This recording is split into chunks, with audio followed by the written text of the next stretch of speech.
Hi, I'm Luke Peltz, and I'm Vice President of the Lincoln Partnership for Economic Development. We're here for another episode of the BusinessLNK in the AOI Podcast Studio at the Lincoln Chamber of Commerce. Today, I'm joined by David Kamran, who's Administration Director of Industry and Workforce Partnerships at Southeast Community College. Welcome, David. Oh, thanks for having me, Luke. David, how about you give a little background on how you came into this role at Southeast Community College and what you do? Yeah, absolutely. So as you mentioned, currently serving as the Administrative Director of Industry and Workforce Partnerships at SCC. I've been in my role for about 5 months now, but been with the college for about almost 9 years, actually.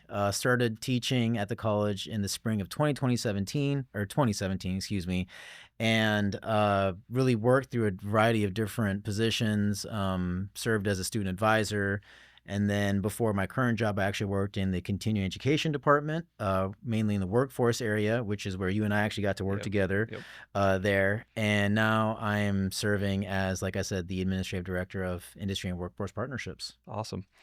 Higher education institutions play a unique role in connecting education and the workforce. How is SEC intentionally designing programs that serve both employers and the broader community?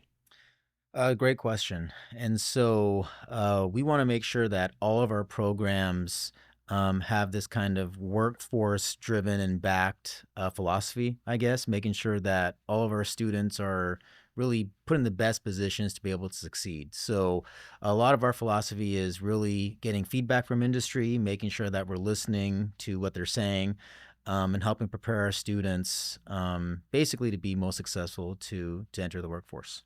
Awesome. And as part of that, can you explain the purpose of Southeast Community College's Workforce Leadership Team Advisory Group? Absolutely. So workforce leadership teams, or WLTs, are industry-led advisory groups that are made up of SEC faculty and staff, and also company or professionals from companies that are aligned to specific programs of study. So we have a WLT in welding, and WLT in plumbing, automotive, and so on and so forth.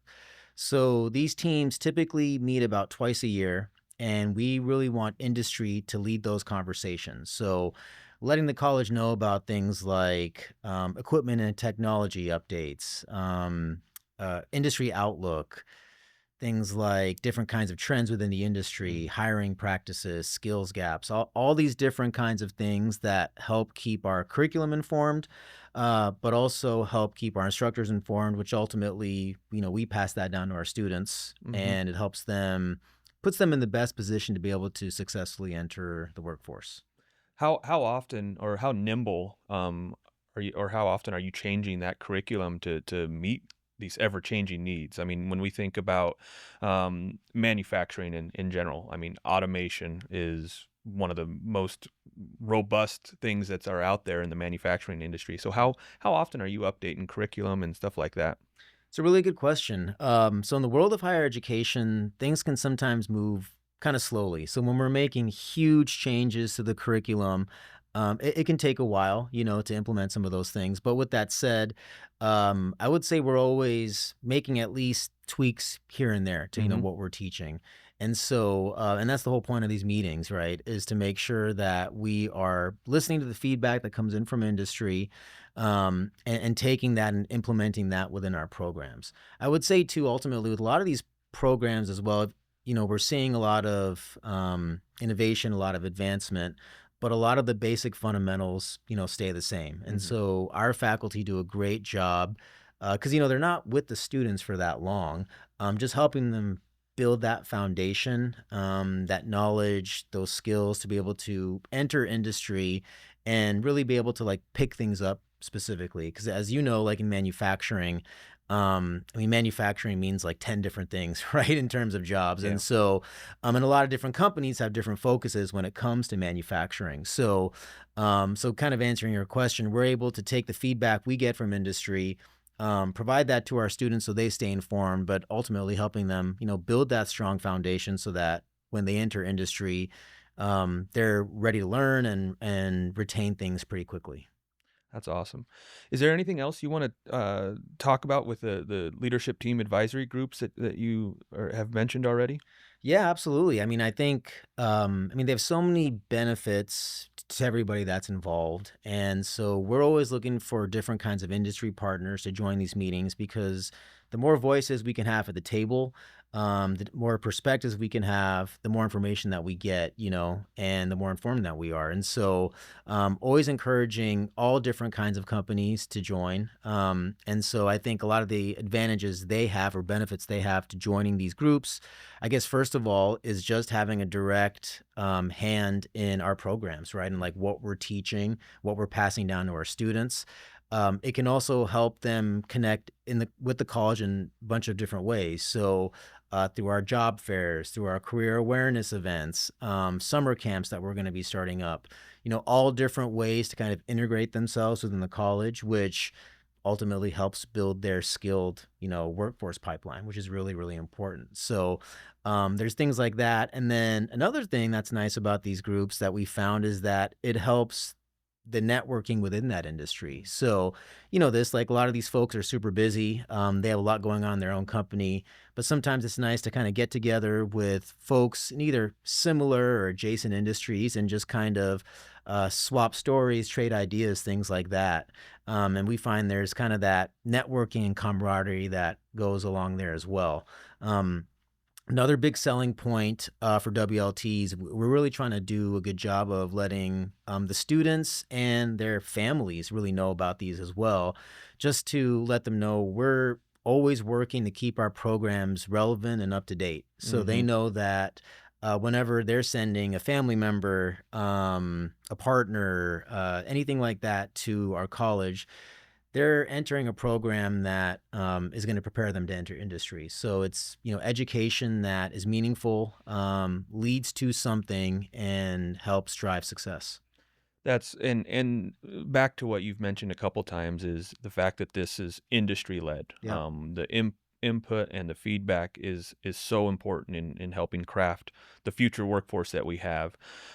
What would be the best place? So on this podcast, obviously we're serving the business community. We're part of the Chamber of Commerce, so we had a lot of members in the organization. What is the best way for them to get engaged into this program?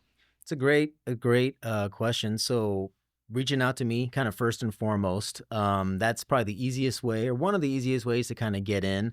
And I can, provide my contact info. We can, provide as part of this discussion. But another great way, luckily we have a community that's small enough where everyone kind of knows everyone. So our faculty do a great job of staying connected to industry as well. So a lot of these industry folks might know some faculty or some of our program chairs and kind of be able to reach out to them as well. So again, start out by reaching out to me. I'm happy to kind of connect folks. And we've actually we've had a lot of manufacturing companies reach out with interest in joining some of our workforce leadership teams, and we found that they can actually be a part of several different programs. So we have our precision machining program, we have our manufacturing engineering program, electromechanical as well, welding. I mean, again, like to the beginning of our conversation, manufacturing can mean so many different things. And so we'll find a lot that there can be some overlap, between a lot of these different types of programs. And so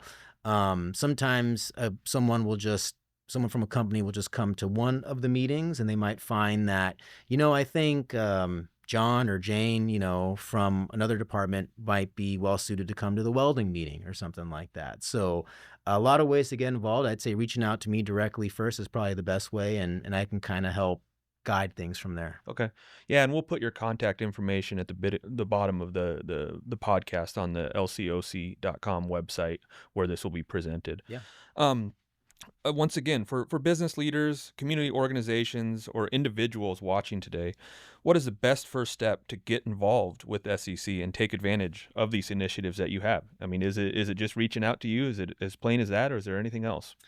That's a great question. So yeah, of course, starting to reach out to me, I like to think that as part of my position, especially, is I can help be that maybe gateway into SEC as well.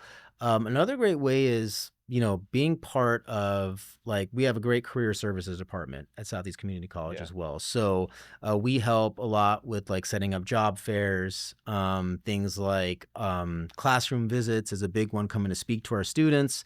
Companies will often host on-site tours. Well, they'll bring students on their facility to kind of show them what they do. So there's a lot of different ways to get involved with what we do in the college. Reaching out to me would be a great first way. Again, our career services department as well is another great way to kind of get integrated within the fabric Hmm. of our school too. And another thing, Luke, that we really are trying to make a big effort in is getting these folks like on campus. Both Lincoln, also Milford as well, and even our Beatrice. Even though I know Beatrice is a little further out, because we've had a lot of facility updates, new buildings coming up, a lot Yeah. of technology, huge student enrollment as well. We've really been, I think last term was one of our highest numbers of enrollment for almost a decade. So we want to bring people on campus. We want them to see our great facilities, and we want them to interact with our students as well. So I think those are different kinds of ways they can get involved. Yeah. No, that's great. And once again, you'd mentioned industry led, these tours of businesses. What better way for a student to see the future Yeah. of working at said company? We do business tours within our nonprofit organizations, and I just think it's a great way for a student to be able to see the future of being able to work in one of our great companies here in Lincoln.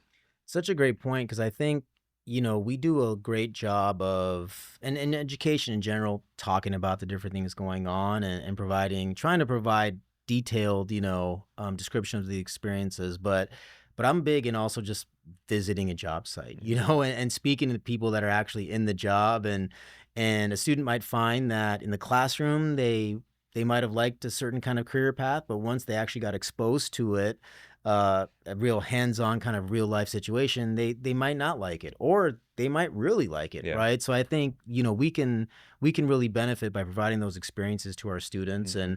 And that's ultimately, as a college, our mission is so like student focused in terms of just providing them with the best kinds of opportunities, and helping them pick pathways that work best for them, Mhm. right? I think that's a big thing. And especially when it comes to like skilled trades, that's the department I work in, the advanced technology and skilled trades division. So I always get on my soapbox about how, even in this age of AI and automation, skilled trades aren't going anywhere. In fact, we might need more of Yeah. these folks working these professions. I mean, the Lincoln Manufacturing Council is largely built on that, on the huge need of these skilled workers that we need. So yeah, ultimately, I think getting these students more exposure, especially like in real hands-on kind of real life experiences and work sites, is huge. Yeah. Well, David, I first off want to just say thank you Yeah. for joining us today. I know we just barely touched on all the things that Southeast Community College does for future workers in our community. I'd like to extend an invite to bring you back here in a couple months, and we can talk about some other programs that Southeast Community College offers as well. Is that okay with you? I'd love that, and I appreciate the opportunity, Luke. And again, I think I love how, you asked what are ways for businesses to get involved in the college, and I would say the workforce leadership teams is a great way to get started. They only meet twice a year, not a huge time commitment, and we try to be respectful, because we know there's a lot of stuff going on, and folks have a lot of things they got to do in their companies and stuff like that. But we make these meetings worthwhile. Mhm. We make them valuable for industry, and a lot of times, like I said, it's a gateway into all the other ways they can get involved as well. So I appreciate the time. I'd love to stop by again and talk about some more of the stuff that we do. But yeah, if anyone's interested in being part of a workforce leadership team, just reach out to me, and I'd be happy to take it from there. Once again, we'll put David's contact information at the bottom of this screen. Thank you, David. Yeah, thank you, Luke. Appreciate it.